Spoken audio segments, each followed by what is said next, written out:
الحمد لله نحمده ونستعينه ونستغفره ونؤمن به ونتوكل عليه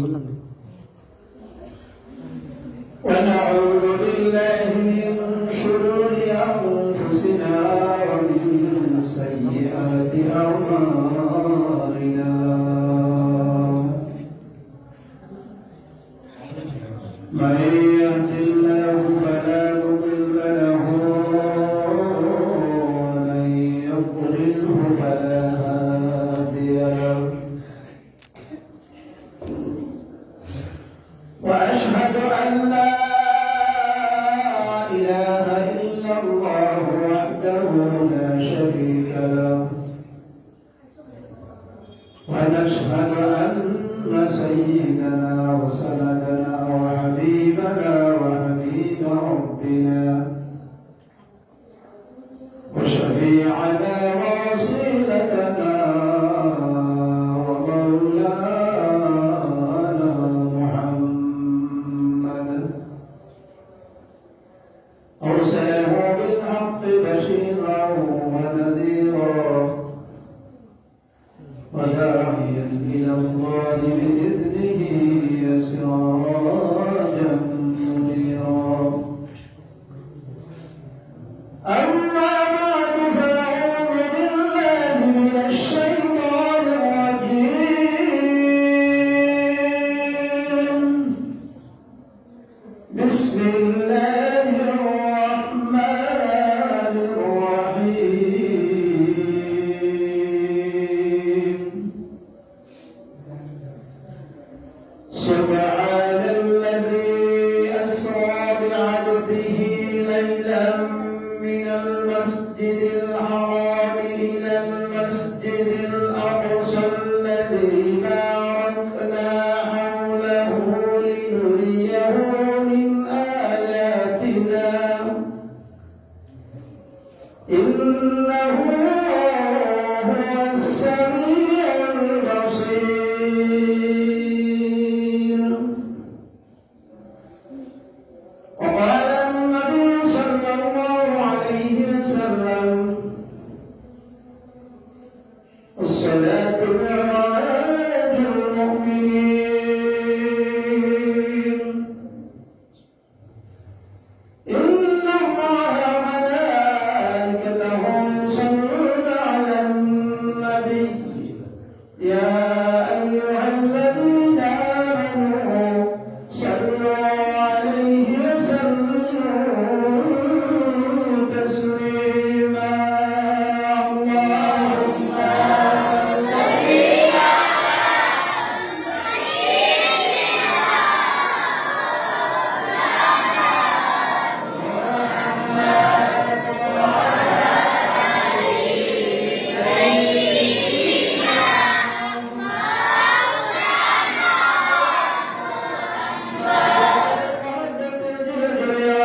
اللهم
Nobody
नाज़रीन बरदर इस्लाम साबिर नाज़ाम फद्दाल तरल মহান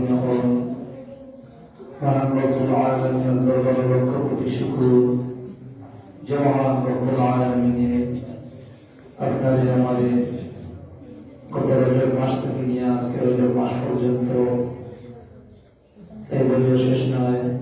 রজব মাসের এমন একটা রাত আল্লাহ হাবিব মুহাম্মদ রাসূলুল্লাহ সাল্লাল্লাহু আলাইহি ওয়াসাল্লাম সশরীরে মাদার শরীফ হইছে, সাত আসমান সাত জমিন পাড়ি দিয়া সিদরাতুল মুনতাহা ক্বাবা কাউসাইন আও আদনা আল্লাহ পাক রব্বুল আলামিনের সাথে সাক্ষাৎ হয়েছে।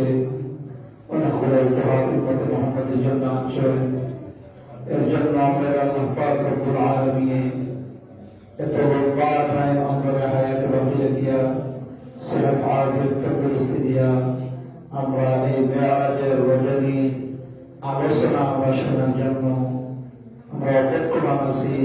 আমরা যারা পর্দার আড়ালের মা বোন যারা আছেন, আপনারা সারা জীবন নামাজ পড়ছেন, একটু নামাজ বাদ দিয়া একটু বিরতি দিয়া কোরআন এবং হাদিসের আলোচনা করার চেষ্টা করবা।